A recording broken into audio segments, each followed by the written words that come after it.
Welcome to Behind the Book.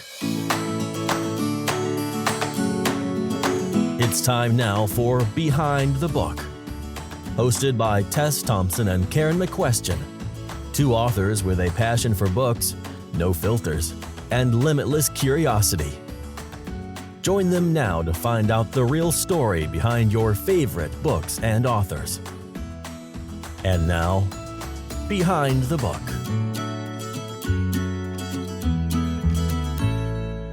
Here we are on another week of Behind the Book. Karen, how are you? I'm fine. I'm a little jealous of you because you're going on what is it, a 2-week trip, road trip? Yes, my husband Cliff and I are going to drive around the Pacific Northwest, searching for our next forever community. We'll see how that goes.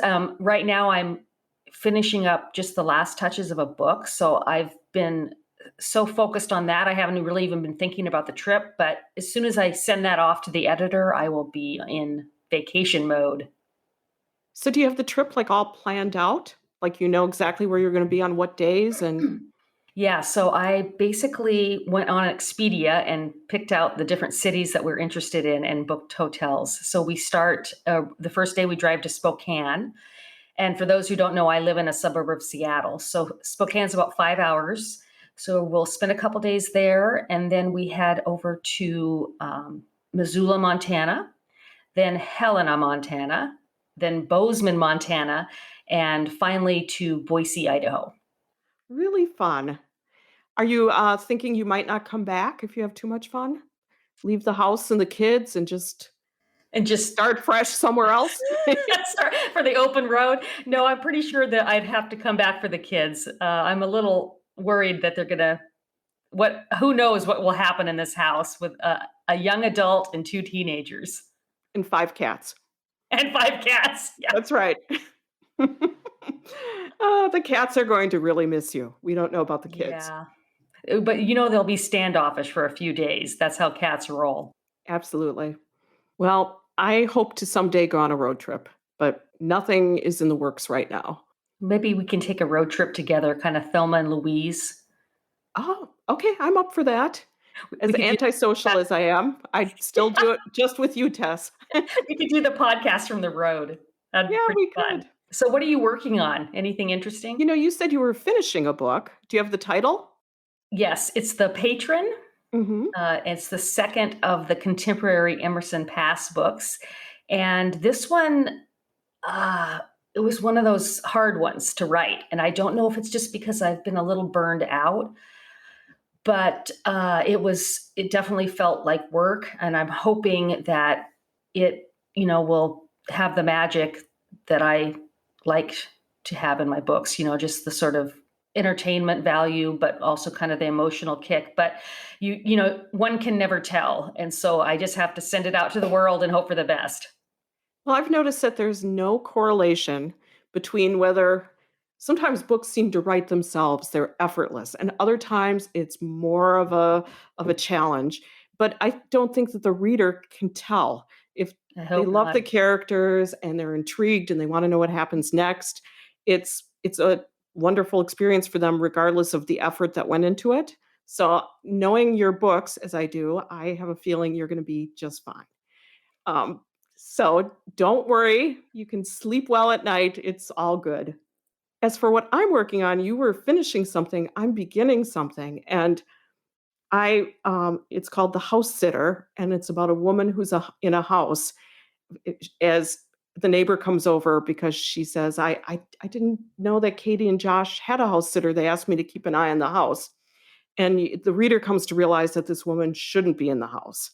So then I'm hoping to put a lot more twists and turns in it than my usual books, and which has been kind of a challenge because you don't want anything too outlandish. You don't want anything that seems like you're withholding from the reader, and yet you can't give too much away right away. So I love doing things a little different from previous books. And I do find that the first third of the books usually are the hardest part of it, or maybe it goes the most slowly. I'm Hmm. just kind of setting up the storyline and getting to know the characters and choosing names, like anguish over what the dog's name should be or whatever. And then once you have everything in place, then I get in more of a flow or get in the zone, as people say. And so Yeah. I'm just past that first third, and where I'm like, oh, okay, this could actually be a book. Up until that point, I'm like, is this just an idea? Is Right. just a concept? And I have to sort of fight through that. So I'm in a good place right now, but we'll see. I love the premise. I can't wait to read it. Oh, well, thank you. I hope it turns out. I never know until, like Yeah. all the best writers seem to have their doubts, or Mhm. they're not overly confident, I think. Yeah, I think that keeps you always pushing to, write a better book than the previous. At least that's how I always try to think of it. But what happens sometimes is if you have a book that's successful, maybe even a little more successful than the others, it almost makes me more insecure because I think, okay, I wrote one good thing. Will I ever write another one? Mhm. When people say this is the best book you've ever written, which occasionally readers will, I'm not saying that, you know, crowds of people are saying this, but every now and then I've heard that.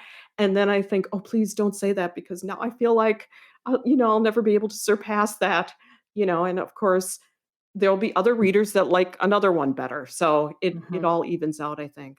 Yeah, absolutely. So we have Grace Greene on this week, and this was one of our favorite interviews. She's so delightful and interesting. And I was thinking about it after we ended the interview. How did you meet Grace? Which I Yeah. know you guys have known each other a while. Yeah, she's actually one of the authors that I have met in person and I know really well. Years ago, I attended a conference in Florida, called the NINC Conference. It's a Novelists Incorporated, I think that's what it stands for. And it's a really wonderful conference where there are workshops that talk about the craft of writing and the business of writing, and you can make connections with people. However, I was not planning on making connections with people, because if you know anything about Karen McQuestion, I'm not an outgoing person. I have that more, what people think of as being kind of the nerdy writer personality, where I'm a little awkward and I'm very always in my brain. So I went not knowing anyone, but I thought that's okay. I'll just, be pleasant, and I will go to the workshops and attend the food things, and I'll be like the high school student that will say, "Can I sit here?" And as it turned out, Grace Greene happened to be there attending with her husband, Glenn. Now, Grace is like me. She's a quieter, more demure. She's a very like a Southern lady. So we would never have met if not for her husband, Glenn, who is a firecracker. He is an outgoing man. He struck up a conversation with me, like, "Oh, who are you, and what do you write?" And I'm like, I don't know who this man is, and was trying to keep a low profile, but he was super friendly. It was hard not to like him. So he's like, "Well, you have to meet my wife, Grace. She writes, heartwarming women's fiction too." And then it turned out we had heard of each other. We had not at that point, I don't think, read each other's book, but I had seen, she has a book called Beach Rental, which was, at the time, it was it was just going gangbusters. People were talking about this book, and it had this like very iconic cover. And we kind of had a nice exchange. And then for the next 3 days, everywhere I went, I ran into Grace and Glenn Green. Not on purpose. It'd just be like I'd get into an elevator and there they'd be. And I'd get in, it was funny. It was like we were meant to meet. And then Mhm. since then we've had other connections in writers groups and such. And I remember at one of them I said, "You probably don't remember me, but I met you at the Ning conference." And she said, "Oh, I remember you." Which is, I always assume that I'm like not memorable at all. And I almost said rememberable. Which is not, my vocabulary is probably not what it should be, considering I write for a living. But anyway, so I have such a warm spot in my heart for both of the Greens. I've learned that I love Grace's books as much as I enjoy her company. And of course, her husband, too. I'm grateful that he was the conduit that brought us together. So that was really fun. That's great. All right. Well, without any further introduction, I think we should just share the interview. This is Tess Thompson. And I'm Karen McQuestion. And I'm pretty excited about today's guest. Author Grace Greene has agreed to grace us with her presence. And Grace Greene's books have won awards, and they've also hit the USA Today bestseller list. She writes women's fiction and contemporary romance set in the countryside of her native state of Virginia and on the beautiful beaches of Emerald Isle, North Carolina. Her debut novel, Beach Rental, and the sequel, Beach Winds, were both chosen as top picks by RT Book Reviews magazine. Her most recent release is a novel called A Barefoot Tide. Thanks for joining us, Grace. Thank you, Tess and Karen. I am so thrilled to be here. I have to tell you, Grace, that before I knew you, I just would see your beach-covered books, and I would see the author name, and I 100% assumed it was a pen name. Between the alliteration, Grace Greene, and the metaphorical meaning of the words, because your books are heartwarming and uplifting, and green mean, fresh and springtime. I just thought, oh, is that clever? She picked a name that sounds like it would be the author of, this type of book. But of course, I have found out that is your actual name. Yes. And in fact, originally I was going to publish using my middle initial in there, Grace R. Greene. And my husband went to a bookstore and checked out all of the books on the shelves and reported back to me that most of the authors were first name, last name. I think you made a good choice. I like Grace Greene. Yeah. With the E at the end of Green, it seems to have a little elegant touch to it. Yes, but there are amazing numbers of Grace Greenes out there. Luckily, they don't all write, but we get each other's email. Oh, that's interesting. Yes, you wouldn't have thought that, would you? No, I would not. So have. I am not unique, except in that I write books. That makes you unique to us. So how old were you when you decided you wanted to be a writer? How early in life did you know? So I think I'm a storyteller, and I think I've always told stories. My younger brother and sister, I made up stories for them. I drew pictures for stories. I wrote bad poetry as an elementary school kid. My friends had to act out stories with me. Everything that I did was pretend. Let's pretend. So I think I've just always done storytelling. In school and high school, I also was an artist, and I focused more on art because that's where I got my positive feedback. My English teachers didn't like my writing because they said I broke the rules, and that made them very uncomfortable. So art got the lion's share of my attention. And when I went off to college, I majored in art, but there my art history teachers loved my papers because I tried to do them like a novel. So then the writing kind of took a larger role again. I think for me, though, I am a storyteller, and writing is the means by which I, as an adult, share my stories. So how many books have you written so far? Do you have a favorite among them? So there's 13 full-length books, 4 novellas, and 1 short story. I'm not a short story writer. Those are really, really hard. And for the favorites, I would have to say I love them all, just as we love our children. But we may love our children for slightly different things and in slightly different ways, right? I would say there are 3. Beach Rental was the first one published, not the first one written, as we're all so grateful that our first ones written are never our first ones published. That could be bad. So Beach Rental, it is still my best-selling and highest earning.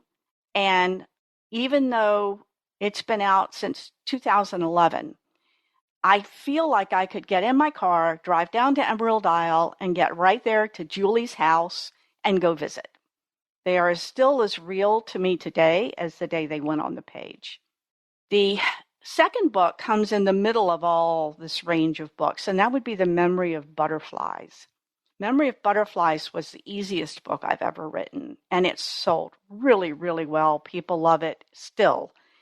And that meant a lot to me because, well, we find our validation, right? We're writing for something in ourselves, but if we don't make that connection with the reader at the other end, it feels for naught. And The Memory of Butterflies had that, but it was the easiest because it was just as if Hannah Cooper walked in and sat down next to me and told me her story. And that's all I did was write her story and cry the whole time. I have to say, I listened to that book on audio, and she just was perfect for the story. But I listened to it while I was at the gym exercising, and I would be like tearing up and thinking, everybody must think I am a lunatic, wondering what I'm listening to. But I was so intrigued by that story. And actually, when we met in person, I wanted to talk to you about it, and we never had a chance. But I'm so curious how you came up with that idea. Was it just that she whispered it in your ear, or what was the magic there? No, I am a what-if person. So my books will always start with an idea, a premise, a scene, something in my head. And it's usually around a what-if. And for some reason, I woke up one morning and I thought, what if a woman stepped out of her front door and found a baby on her porch that she wanted to keep without anyone knowing? What would the circumstances of that be? Well, she'd need to be rural, right? She'd need there'd be aspects required because it's not that easy to suddenly have a baby that you can't explain. Someone will surely notice. So my brain was going around about that one day, and it did feel as if at that point Hannah walked in and started telling me her story. And I wrote it in first person because I actually always write in first person. If the book needs to be in third person, when I'm done, I'll translate it into third person. Because I find when I write in third person, there's a remove between me and the character. Whereas when I'm writing in first person, it's much more... It's easier to inhabit the character for you. Yes, it's really intense. So Hannah just started telling me her story. I had to go clean it up some and tweak it some after we were done. But she really did. And it was the easiest book I've ever written, technically, though not emotionally. And to remind our listeners what the title of the book is? Oh, The Memory of Butterflies. Okay. The Memory of Butterflies. It's a wonderful book. And I thank my publisher because it was the second book that I wrote for Lake Union on that 2-book contract. And the first one was The Happiness in Between. And that was third person, and they knew what I was writing. I had not given them any kind of synopsis or information on The Memory of Butterflies because that book just started off so fast. And I thought, well, I'm writing it. I'm hoping they won't mind too much. And so I had to, after a while, I contacted the editor and I said, I'm sorry, this is what I'm writing for your second book, and it's going to be in first person. I hope you don't mind. And they're like, oh, no problem. So I appreciate their flexibility with me on that. That was really good. But I want to call out the third book of my favorite because that would be the newest, the baby of the family, right? Is always the one that has that special place. And so whichever book is the newest I've written is also my favorite. We quickly forget the pain we went through in creating the book. And that's A Barefoot Tide. And for A Barefoot Tide was the book I spent 2020 in. I started the first part of 2020 off in other books, and it wasn't good. Everything kept going very, very dark very quickly because that was 2020. But when I switched to A Barefoot Tide, Lillian Moore was a great place to spend the remainder of 2020 in her head. She was a great character. Now, when you say it started off dark, you meant the subject matter of the books you were trying to write were dark. They were supposed to be beach books at Emerald Isle, and people kept dying. Things kept happening to them. As you know, I lost my mother right at the beginning of 2020, and we weren't really even clear of that when the virus came in. So 2020 was, all in all, for me, it ended well enough. A lot of people had a harder time, but that's how 2020 was. We never quite knew what was coming at us. And so I know there's a lot of people coming out of 2020 with a little bit of PTSD about this. And for me, living out the second half of 2020 in Lillian Moore's head was a great place. And I really recommend read the book. She's a great character. I would recommend that as well. I loved that book, A Barefoot Tide. And yes, what is it about beach books, do you think? They're very popular. Readers love them. And beach covers. All you need is the beach cover. And you have a lot of great titles, too, that have the word beach in them. Yeah, the problem is if you put a beach cover on a book that takes place somewhere else, people might think you're not keeping your contract with them. So I say that sort of tongue-in-cheek that it's the beach cover because it's not just that. But I do have a theory on why people love beach books. I think it's a two-level kind of thing. You've got the memory part. You're the child. A lot of families go to the beach. It's the time the family's together. Everybody's having a great time. So they have good memories of beach vacations with their family. And they have aspirations of that 1 week or 2 week at the beach that they're planning for their own family. It's a place most of us don't live at the beach. And so a beach vacation is extra special. And I think there's also a more subliminal thing to it. And I can't speak for everybody. I've talked to my cousin about it. He lives at the beach and he feels the same way. He knows what I'm talking about. There is a basic life-giving aspect to the beach of infinity, of the constant roll of the waves, that charged salt air, the sand, the whole thing. There's an electricity to it. And just to go and stand there in the water's edge with that water rolling up over your toes and that wind coming in off of the Atlantic, there's something very basic to life itself in that, and recharges and re-energizes. So I think that calls to us because even just talking about it, I feel my heart rate increasing. I can feel myself. And I would go down there in a heartbeat if I lived a little closer to the ocean. I'm only an hour away an hour and a half from Virginia Beach. But yeah, for me, it's something that really revitalizes me. And I think that a lot of us as biological creatures respond to that on some long forgotten level. Make sense? Absolutely. I've never heard anyone describe it any better, actually. Yeah. I agree. Well, yeah, someday you guys will have to come out and visit me, and we'll go to the northern Oregon coast. It is absolutely gorgeous, and I have plotted many books walking up and down that strand, so I totally know what you mean. Yes. It's like just this creative energy comes out of me when I'm... It's like you connect. The waves and the sand. You connect with yourself at the most cellular level. And it's both energizing and relaxing at the same time, which is something you don't encounter very often in life. Very true. I think I know the answer to this question, but have you ever lived at the beach, or have you spent, maybe weeks at a time? Tell us about that.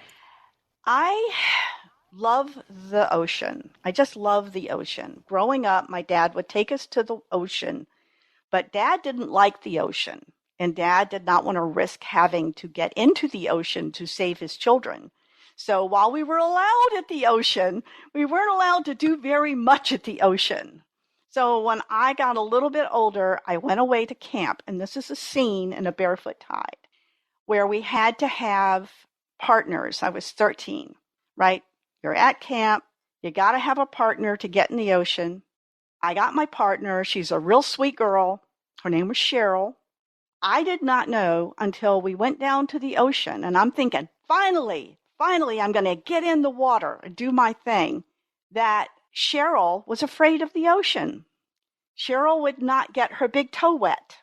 So I had to sneak out there with everyone else and just kind of hang close enough so it wasn't obvious I was alone, but not so close that someone would say, hey, where's your partner?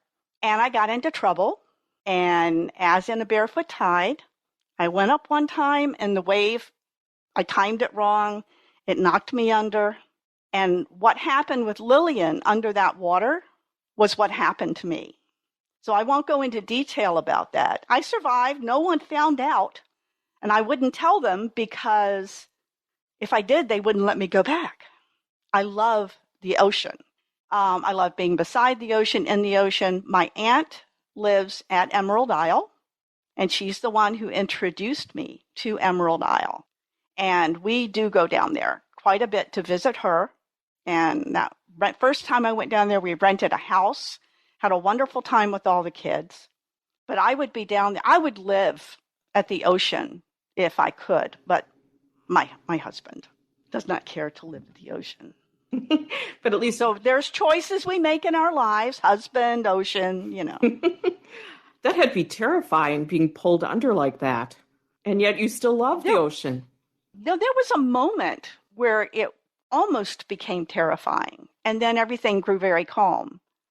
And had it not, I think I would have drowned because I kept trying to go up, but my timing was off. And that last time, just like with Lillian, when she went up, and she knew this was the last time because if she didn't get air this time, there wasn't going to be any. It was, but it wasn't because I survived. And I went back. Well, and we're very glad you did. Oh, thank you. If someone isn't familiar with your books, Grace, is there one that you would suggest they start with? I would suggest A Barefoot Tide because, not just because it's the newest and possibly my best writing, but it combines my two major settings, Cub Creek, which that book was published in 2014, and it's what the publisher asked for when I contracted with Lake Union. They wanted more of that. It combines that, which has a little more a little more mystery and suspense, with the beach books, which have a little more romance and a little bit of suspense and mystery. So it combines both those settings, and it was such a joy to write that. I can't tell you how much fun it was to bring those settings together, and I love crossover characters. So if you see characters in Cub Creek, some of those you'll see show up in A Barefoot Tide. You love some characters in Emerald Isle, you'll see some of those show up in A Barefoot Tide. No spoilers for those other characters in their own books, but they're just familiar faces. All right. So this is probably the hardest question to answer as a writer, but we always get asked it. What is your process like? Are you a pantser, plotter, in between? I love this question. I am not a plotter. I've tried plotting. Once I know how my book goes and ends, I have no interest in writing it. So I consider myself an organic writer, and that I write out of that what if and see what those roots are actually attached to when it starts growing, right? Another term that I like is discovery writer. We discover the story as we go along. So I don't usually know until I get to the end of a book what I'm actually writing about. And then I'll go, oh, whoa, this is it. And so then when I do my revisions, I go through and make sure things line up. It's a messy way to write. For anyone who is aspiring to write, it's going to require a lot of revisions, a lot of notes to yourself along the way, because you're going to have to go back and correct a lot of stuff. But it's either that or I don't write, because I want to be surprised at the same time too. I start with my whiteboards with beginning, middle, and happy ending. And that's really all I know. Now, the other aspect of that is the process, is that every book I've written requires something different. It requires me to use a different software. Like one time it might be Scrivener, one time it might be Word, one time it might be something different. It also may require different tools. I think people sometimes don't take advantage of the variety of tools that we have available to us. When I wrote The Happiness in Between, I was writing that to something that was relatively pre-planned for the publisher. And I had trouble writing that on the computer. So I did a lot of that by dictation. Most of the happiness in between was written in dictation, and then I revised it on the computer. I expected to use dictation with the memory of butterflies because it had worked so well with the happiness in between, but no dictation was required for the memory of butterflies. It didn't fit at all because I was listening to Hannah.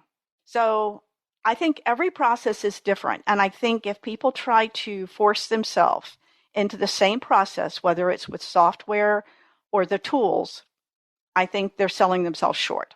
I think they're closing doors that don't need to be closed. Well, and that leads to the next question, which is when you're not feeling the muse, is that how you handle it? You mix up the process? You do it differently? Yes, but sometimes it takes you a while to realize the muse isn't really cooperating. Sometimes you just don't get it right away. You just think it's an off day. Now, I keep a spreadsheet where when I'm in the midst of writing, once I'm actually writing, I try to write every day and I record the words I write. There's no set number that I have to write, but I have to write something. And because I'm a tiny bit obsessive, once I plug in the number I've written that day, and it's like 7 words short of hitting the whole number, I'll do 7 more words, only now I'm a little past that. So I'm playing mind games, right? Tricking myself to keep myself going. But it does help me to be able to see that progress. You know, I might write 4,000 words in a day. I might write 400 words in a day. Generally speaking, I'm 1,500 words. If I write super beyond that, I'm going to be empty the next day. My well does not refill that quickly. I wish I could write in quantities that so many people do, but that doesn't seem to be how it works for me. So, did I finish that? What did you ask me? I asked what you did when the muse wasn't cooperating, and you answered it beautifully, I thought. Well, I try to make sure I write something because what is it they say? You can't fix what you ain't written. So I try to write something, and eventually something will take off. A lot of times, if a book, which is what I'm doing now, I'm having trouble getting going, following all my medical stuff these last few months, I will do 2 books at a time. I'll write on one and I'll write on the other. And eventually one of them will grow wings and take flight. And then I'll leave the other one and concentrate on the one that's really moving. Because I'm not a good writing to spec person. If it doesn't move me, it just feels cold and it reads cold. So I'd rather go with the thing that excites me. And that's one of the lovely things about having the indie option is that that's open to me. Do you ever have doubts when you're writing in the middle of a book? As she laughs maniacally. Yes, every time, every step of the way. The only time is when you're writing and you know you're in that flow state. You found the groove, and you're in it. And it's almost like it's writing itself and you're trying to keep up. Trying to keep it from going off the rails because sometimes those characters will take you where you didn't mean to go. But yeah, there's doubts. There's nothing but doubts. Every time you're writing your book, you're thinking this is going to be the last one. This is getting harder every time. But you also have the confidence of knowing that you have finished books. And when I get doubtful, I look around on my walls and I have the cover of each book up there. And I'm like, I've done it before. I can do it again. And that keeps you going, I guess. You've done it before. You can do it again. That's right. There's a song to that effect. Did it before. Yeah. Can you tell me, how do you know when a book is done? Because I know for myself, I can tinker endlessly.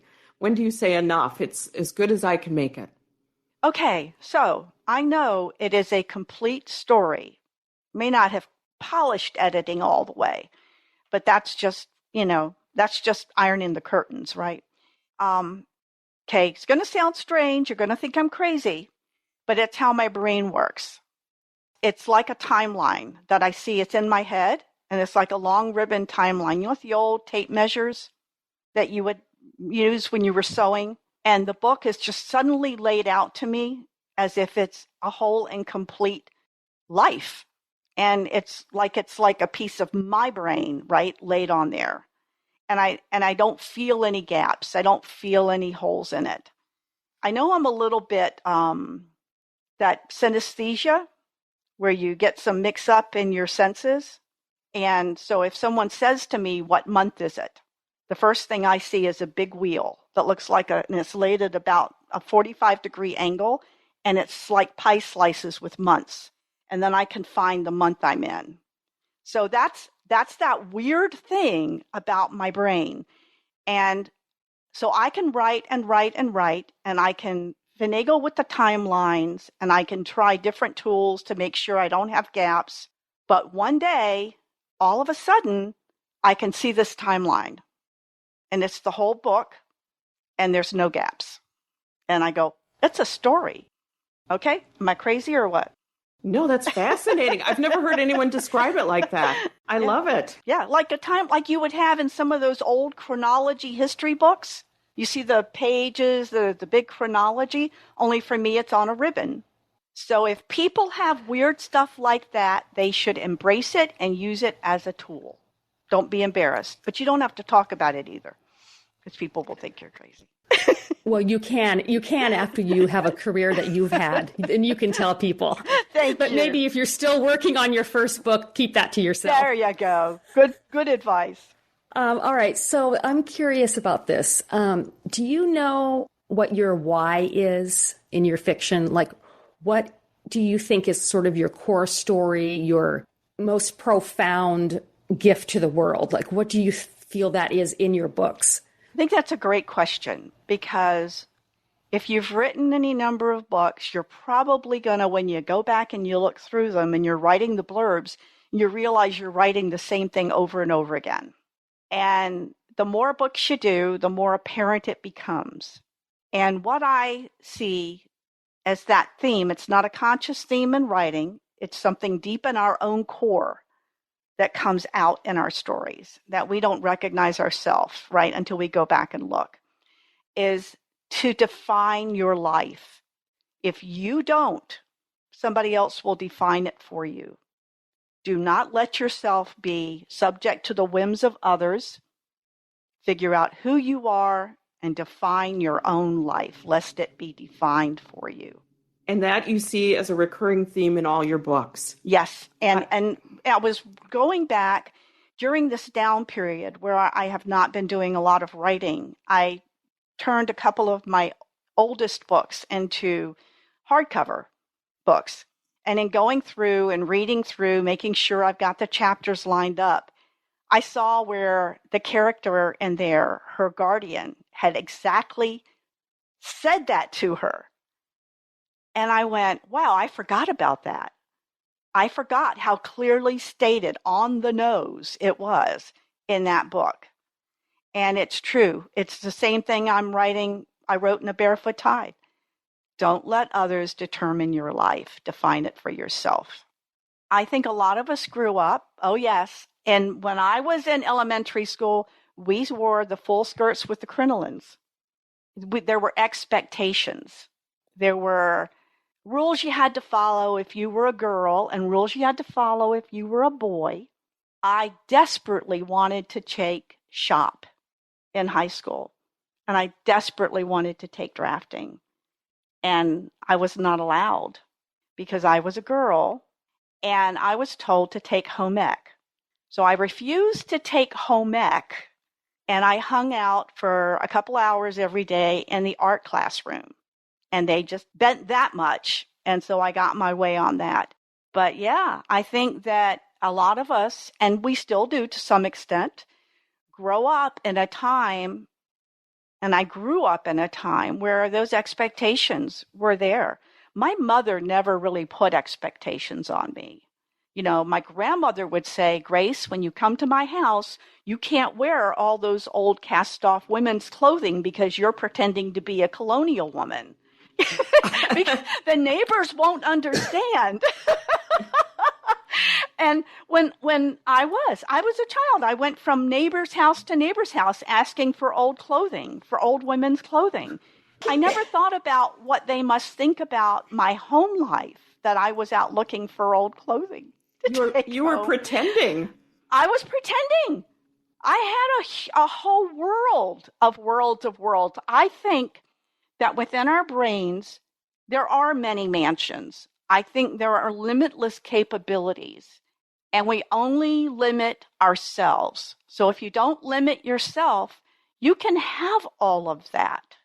And when you limit yourself, you're defining yourself and you're defining your boundaries. Then you're really hurting yourself if you make that too small. I would agree with that. Yeah. Sometimes we're our own worst enemies. Yeah. So I had parents who believed I could do anything. If I said, I'm going to the moon today, Mom, she would have said, have a good trip, be back for supper. That was a gift, huh? Having parents like that. It was a total gift. And we grew up at the end of a dead-end street. I had all of the woods to live in. So you see that in my Cub Creek books everywhere. A lot of that's my childhood. So I was very blessed in many ways. But the rest of the world had very strict ideas. I was telling my husband just the other day, if I had it to do over again, I wish I'd lived in a time where I could put purple in my hair. I would love to have put purple and red streaks in my hair. That would have been so cool. They said I could still do it, but then you're just looking like an old person trying to look young, right? Or is that just an excuse to protect myself from outside criticism? Because there are people my age who do it. Mm-hmm. You know, I was thinking about what you just said and getting back to your novel, A Barefoot Tide, which you said you wrote after kind of floundering around. You tried some other books and they just weren't going well. Why do you think that one came out that much better? Was there an impetus, something in your life, or was it just the idea? Was it the character that took hold? I think it was the character is so very balanced. She's got her problems, but she's very practical and balanced. And in so many ways, the model for her were those women that many of the women that I knew and respected in the memory care units who took care of my mother. The people who could function without being driven by emotion, who knew how to separate their personal unhappiness or miseries from what was needed by other people. She had that capability. I don't have that capability, but living in her head, I was able to experience that. And so being very level-headed and seeing her introduced, she'd never been to the beach, never was really a reader, but she was a storyteller. She was a big storyteller, and she came from a tradition of women in her family who were storytellers. And so she lived for the library day when it was her turn to go and tell the stories to the children. And that just leads into the whole rest of the story. But it was a lovely place. Now, even that book tried to derail. It tried to do the 2020 devolving. But I did not let my characters die on the beach. I did not. They got home to enjoy another day. That sounds so strange, doesn't it? We're a little crazy as writers. It is. It's an odd job to have. Very. But it's a great job. Yes, it is. It is wonderful. It is a huge blessing. A little bit of a curse, but a huge blessing. Yeah, that's a great lead into the next question I had. What is the most gratifying part of being an author? Okay, two-part. I guess I'm very much a yin and yang person. For everything, there's a balance, right? The best part for me personally as a writer doing the writing is in that flow state. When everything's right and you feel it going right, it's exhilarating. It's just so uplifting. But the other part of that is the external factor, because as we said before, you can write, but if there isn't a reader to receive it at the other end, it's just a diary. You want that reader. You need that resonance. You need that connection between you and the reader. And there's not a better day when a reader emails me and says, your book changed my life, or your book lifted me out of some misery I was in. or your book connected with me because I used to live in these places, and that's exactly how I remember them. That's what completes the connection. Without that, the rest is just busyness. I think I know the answer to this next question, but I'm going to ask it anyway. Who has been your biggest supporter as you built your craft and your career? Well, in a real practical way, it is my husband, because I am a project person. I do art, or have done. At one time, all I did was oil painting. And then I got into computer graphics, and all I did was Photoshop, and all of these things have expenses with them. There was the year I quilted. I have rocks and crystals and dishes on my desk, right? So I have collected rocks. I am a person, I think all of that informs the books, right? I don't see any of it as wasted. Each time I'm doing those things, I am fully invested, and things don't get dusted. You know, supper doesn't always get cooked. It never gets cooked anymore. I stopped cooking about 20 years ago. So he cooks. Yeah, he cooks or he doesn't eat. And he's a great cook. Great cook. He has supported me in every one of those hobbies. And when I said, I'm going to write this book, I said, this time I'm not going to stop till I get published. I wrote a book. So this will show you how steadfast he is. When I was closing in on turning 30, I expected to be depressed. I expected to be depressed because I was depressed when I turned 26. So I decided to get ahead of it. And I was going to write the novel. I was always going to write, right? I was going to write that novel. I would be so busy writing that novel when I turned 30 that I wouldn't even notice that I turned 30. And it actually worked. It really actually worked.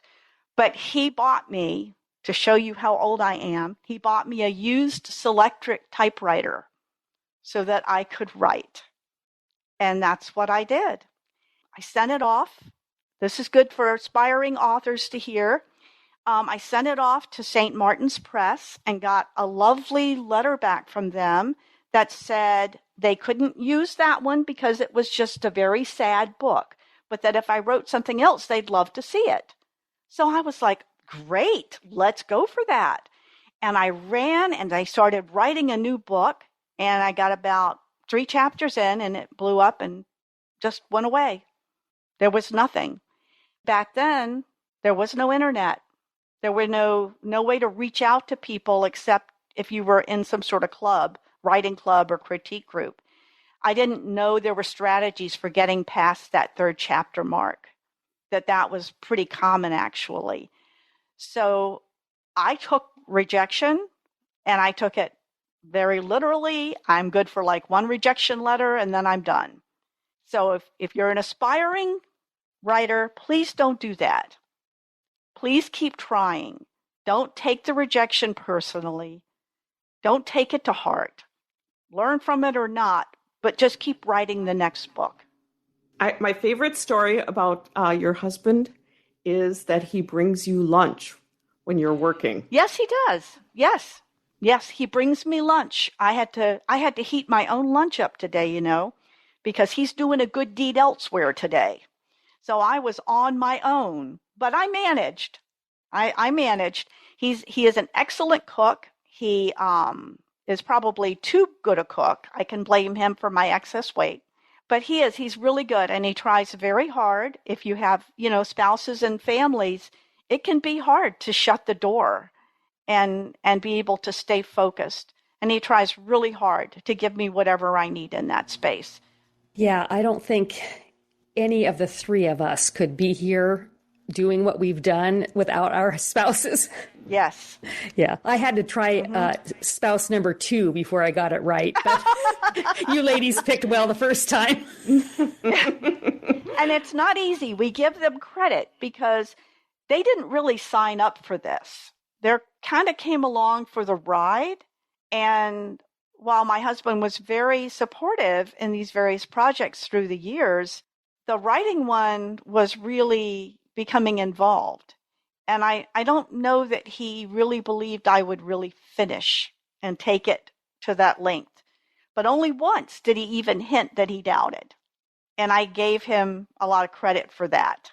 Because again, he was along for the ride. We didn't discuss this before I started. Right. Well, you've touched upon quite a few tips for aspiring writers, but do you have anything else you'd like to share? They always say you have to turn off the inner critic in your head. And I think that's very true, but it's almost impossible to do. It's a constant thing you have to watch for. And I think it goes back to that thing of being defined. Are you going to be defined by what you have in you that wants to be expressed? Or are you going to be defined by how other people, external forces, editors, parents, children, friends, are going to view what you're expressing? And that's tricky because you can lose people that way. And it's a conscious decision. But I think ultimately you have to be true to that inner self. Because if you're not true to them, not sure you're really true to anybody. Wow, that was very profound. I should almost print that out and hang it up.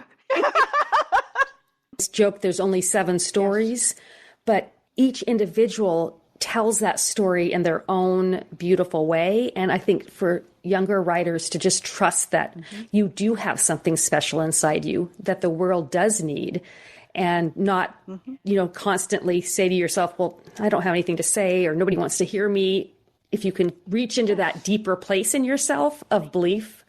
Yes. I think that's very true. I think that's a 2-parter too. I think to trust yourself, to put it out there, and know that as you're doing it, it's not the only thing that will ever come from you. That as you continue to put it out, you will improve. You will grow in what you can say and how you say it. And the sooner you get started on that, the sooner you'll get there. And how do you think that your other creative endeavors have influenced your writing? Now, you've been a painter. Is the creative process the same? Is it a completely different thing? I guess creation is creation, but I do think the process is very different depending on what you're creating. If you're quilting, that's a very different thing. That's probably more akin to planting bulbs in your yard and gardening. Creating a painting is more akin maybe to writing, because I think both are so inhabited by story. The problem with it, the reality with the painting for me was, I like oil painting, and it takes 3 months, 4 months for a painting. And I could never bear to sell my paintings. I had someone offer, one of the professors in my college wanted to buy one of the paintings I was working on. My solution was never to finish it. Oh, wow. I could not bear the idea of selling it, and yet I knew the expectation was among everyone around me that I would sell it. So I simply never finished it. That's like the ultimate in avoidance, isn't it? But I never finished it because I could not sell it. I've never sold any of my paintings. I painted until my walls were full, and at that point, something else picked up. If I ever were to stop writing, I think I would try painting again, just to try it. And maybe I would enjoy it again. The interesting thing is when you create a book, you can have the book and share the book at the same time. Every goal is to have that book out there in every format, every option, and every hand. And that's a wonderful thing, isn't it? It's not like the painting where you do one painting and that's the only one it is. And maybe you can turn it into prints or something, but it's still not the same thing. And the books, it's like, I want people to read the books. I want to hear back from people about the books. That's a much healthier outlet than not finishing your paintings. Do you have a specific space that you write? Do you have a home office or? Well, I have my writing room, and it's got everything I could possibly want in here. It's got multiple monitors, a TV. I've even got my Nintendo Switch hooked up to one screen so I can get up and work on my Ring Fit adventure if I need a little exercise for 10 minutes. right? I mean, I've got it all. It's all here. But most of my writing is done all over the house. The laptop is a freeing thing, and it goes with me wherever I go. And sometimes I'll write by another set of windows. I've got another chair, or I'll go out on the screened porch and write there, or I'll go into the living room. Wherever, which I think is a really good habit. I think you want to be able to write at a moment's notice and not wait until you're in that big writing mood, which once I'm in a book, I'm pretty good at that. But getting into the book, it's hard. So I need that doorway into the next book so I can start writing at will again. I love that you call it your writing room. I do. I don't call it my office. It's not the office. The office was where I worked for many, many years and did whatever other people told me to do. And I can't tell you how many times in my heart, especially in those later years, I looked at my boss and thought, and I should care what you want. Why? Why? You were a rebel. Well, I should have left the job. I should have went to full-time writing long before I did. It wasn't so much her fault as it was mine, because my mind had shifted. My brain had shifted. My priorities had shifted. And it was very difficult for me to stay in what was a fabulous job. And it was a fabulous job. A great financial corporation. I worked in risk management. It was wonderful. I'd never had a job that paid as well as that job until I went to writing. And I should have made the move sooner, but I didn't trust myself enough. This is a question that I love to ask writers. Does your family read your books? Because it's kind of a mixed bag at my house. Yes, my husband does. And he has opinions about them, which ones are better and which ones he likes to give away and the ones he doesn't care to give away. I suspect he reads them because he's afraid of what I might be saying, you know. But yeah, he does read them, and he's not a fast reader, so he's an excellent proofreader. So that's a gift. Yeah. So nice. He'll catch errors that I've just slipped right past. One of my sons will listen to any of them on audio, but he's not one for sitting down and opening a book so much, which is weird. I don't know how I had children that aren't just big readers for pleasure. How did that happen? But they're not. And so my daughters-in-law are wonderful. They work as my beta readers. They are my first readers, and they will tell me. And they're more along the ages of the people that I write about, so they give me great feedback about that and help me look for inconsistencies. But I had two sons. The one will listen to audio, but other than that, no. Oh, but my aunt was one of my biggest supporters. She's the one that lives in Emerald Isle, and she would shop my book all around Emerald Isle. You know, when you were talking about things that you would tell aspiring writers, what I've noticed in my own life is that sometimes when people are dismissive of what you do, or you tell them you have a great idea for a book and they're kind of ho-hum, it actually makes me more determined to prove them wrong. Have you ever had someone say something negative or try to dissuade you from doing something? Mostly what we run into were authors who write like I do, which is mostly for small presses or for myself as an indie, or, you know, for the larger imprints, but it applies more to my more personal owned books, is people will like, oh, that's nice. Oh, you're not with the big publisher. Oh, okay, well, that's nice. But it doesn't make me angry. I really feel for them in their ignorance, because they don't know their ignorance. They don't understand that in terms of, well, personal satisfaction, it's so freeing to be able to follow what you want to write, even if it sounds really strange to them and they don't think there's much of a market for it or whatever. But there's also earning power. You know, if you don't respect the freedom you probably would respect the payday. And I have been very fortunate in that respect. I really, truly have. And I am aware that that could change tomorrow because that is the nature of the business. And I wouldn't give up one day of it, even if that were to happen. Talking about the financial end of writing, I remember when I first started writing novels 20 years ago now, reading a article put out by about traditional publishing saying that only a handful of writers, besides the really big names like Stephen King or Daniel Steele, could earn a living writing fiction, that everyone else either had a supportive spouse or another job or whatever. And that's not the case anymore. You can be a self-published writer, an indie writer, and make enough that you can support yourself, or it's a contributing income for a family. And I love that about how things are now. I think it takes a certain amount of dedication to the writing. It also takes accepting that part of what you're doing is a business. But there is always that unquantifiable thing called luck and good fortune. And if that will reach out to you and you recognize it for what it is and are able to take advantage, that can be a huge boost. But what I do know is if you aren't out there trying, that luck is never going to spot you. It's never going to find you. For some people, what is your idea of success? Do you want enough money to pay the car payment? Or are you looking to support a whole family, right?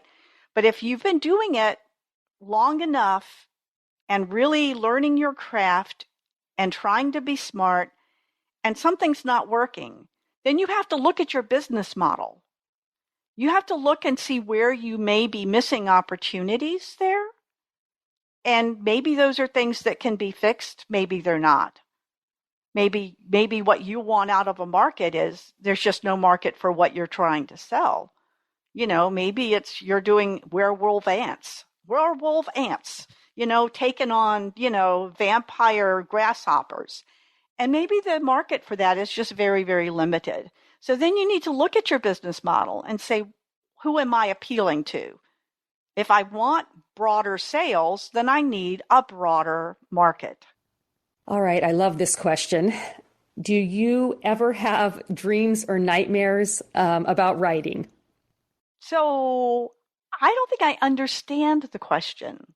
Now, in high school, we all have the dreams where we show up naked for class, or we can't find our class schedule and nobody in the office has ever heard of us, or we all have those performance anxiety dreams. If there's one for writing, I've never had it. I dream really vividly, and a lot of those dreams will end up in books, parts of them anyway. But as far as is that what we're talking about? Like a performance anxiety related to the writing. So it may be, though, that you could have those, but they would be disguised as something else. And you may not necessarily recognize them as that. I know that for me personally, where I feel it with the writing, if I'm not writing, is my mood is darker. Writing opens a valve for me and helps release whatever that writing would normally release for me. And prior to my surgeries, I wasn't writing then either, but I was having these really weird nightmares. It was like assignments that weren't being finished. And you would finish this one piece of paper, almost like a sticky note. And before you think, oh, good, I'm done. And then the next one would be there and it would want something a little bit different. And I know those were anxiety dreams. No monster was chasing you, but they were anxiety dreams. And it could be that could have been connected because of the fact that I wasn't writing at the time. But that's the closest thing I could figure. So is it fair to say that you can see yourself writing for the rest of your life? Or do you ever think there'll come a day where you say that's all she wrote? When I'm writing a book, just before I'm done, the next idea arrives, as if someone's put it in my inbox. And if it arrives sooner, I don't pay attention to it because I don't want it to interfere, the shiny bauble effect interfering with what you're working on, trying to finish. Lillian, however, was very loud from A Barefoot Tide, and she kept yelling at me. And I'm thinking, no, I got to work on these books, But she persisted, and those books just kept derailing into darkness. So I honored her and brought her in. I did not have another book, a new idea on the realm. And I knew I would not be writing for 6 weeks probably, because that's how it was when I had surgery several years ago. But in the last few weeks, they're whispering in my ear again. They're back. And they're telling me, I got a story, got to tell my story. And I keep trying, and I get a few hundred words done, and then I get anxious. But I'm getting better, and I can see that I am moving forward. I'm healing. So again, people, if you have something big happen in your life, and writing is hard, whether it's medical or mental or just life stuff, it doesn't mean that's the end.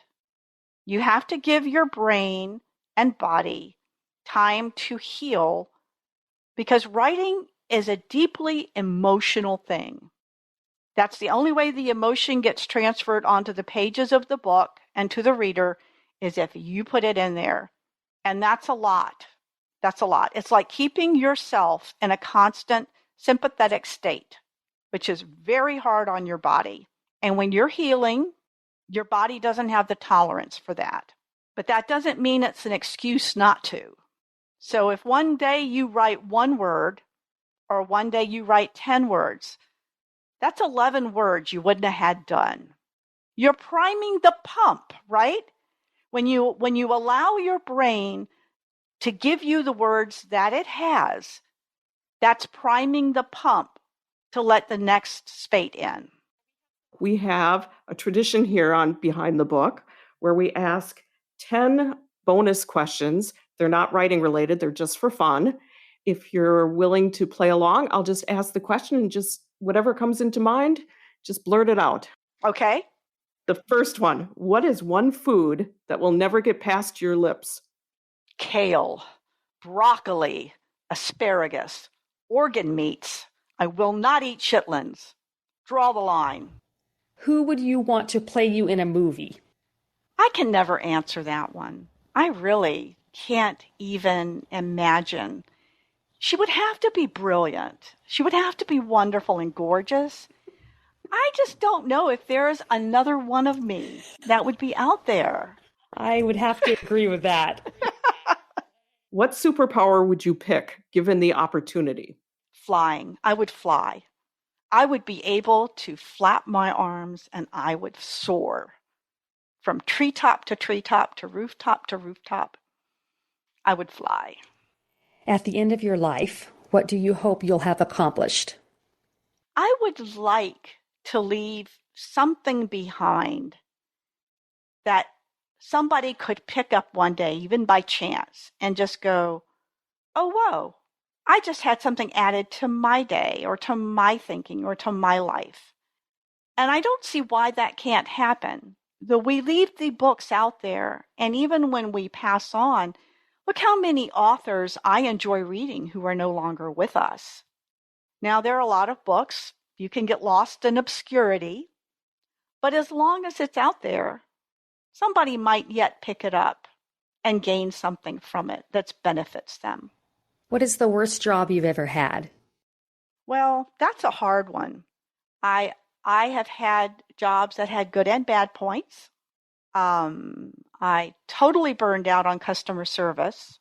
I handled a lot of escalated customer service claims, and had my life threatened over cable TV.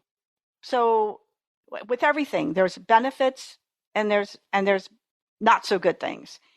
And I've had a lot of different jobs, and each one of them shows up on my book. So how can I regret them, right? Good and bad. If you could instantly become an expert in something, what would it be? Foreign languages. I studied Spanish, French, Russian. I even tried a semester of Hebrew because it was offered. I was a miserable failure at Hebrew, but I was reasonably good at Russia and really good at Spanish. Thought I was good at French, but I wasn't really, it turned out. So I love foreign languages, and I would love to go to the places where I can speak them in person. What's your favorite scent? Vanilla, lilac, and frying bacon. What is the most terrifying thing you've ever done? I don't know. That is a question with so many levels. You know, you could say the obvious ones, right? Surgery, right? Trusting to surgery. But I don't even think that necessarily qualifies because it's only terrifying in the moment. You don't generally have a choice. And if it comes out okay on the other end, well, you're all good, right? I think for me, which is such a small thing, is the fear of talking to strangers and the fear of rejection. That's so for me, I know, and for aspiring authors, those first years of going to conferences and pitching to editors and agents, I couldn't remember my name, much less what I was pitching when I would get to the table. I was terrified. And after the first couple of years of really looking stupid, I mean, one agent said, so what's the mystery part of your book? And I couldn't remember what the book was. I was written it. I mean, I was so terrified. So after those first couple of years, I would just walk up to the agent or editor and say, look, I'm frightened to death. So understand this isn't going to go well. Tell me what you want to know and I'll do my best. And meanwhile, here's the card with the information. So you have to find ways around it, I guess. But that's what terrifies me. I can get up on a stage and act in a play, no problem. But interacting on that personal level and risking personal rejection is extremely difficult for me. When people pronounce words incorrectly, do you let them know? I used to be that person, but I also pronounce words incorrectly. And my mother did too. It's a function of reading. If you read a lot, you pronounce words in your head that you don't know. So that then when you go to speak and you say them, and sometimes you'll shock yourself when you hear yourself say them out loud for the first time. But now I think that just means they read a lot. And that's a good thing. And I would not want someone to feel self-conscious because they're mispronouncing words that they learned to speak through reading. So no, unless you say mute point. If you say it's a mute point, we're going to have a talk.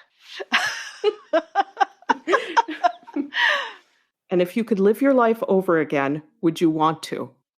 No, I do not think so. I think that if I could take what I know and bring it with me, that'd be cool. But growing up had just too many painful parts to it, and never knowing, is it going to come out okay? And that maybe I should journal. Maybe I should journal, right? Or maybe I should find strategies. I don't think I'd be any smarter the next time around than I am now. And I don't want to relive a lot of that stuff, no. But I've had a fun time. I've had a good run. I got a few more stories. With a little luck, I'll have a chance to write them. Thank you for listening to Behind the Book, brought to you by authors Tess Thompson and Karen McQuestion. Don't forget to subscribe to the podcast and post a question in the comments section. This has been Behind the Book.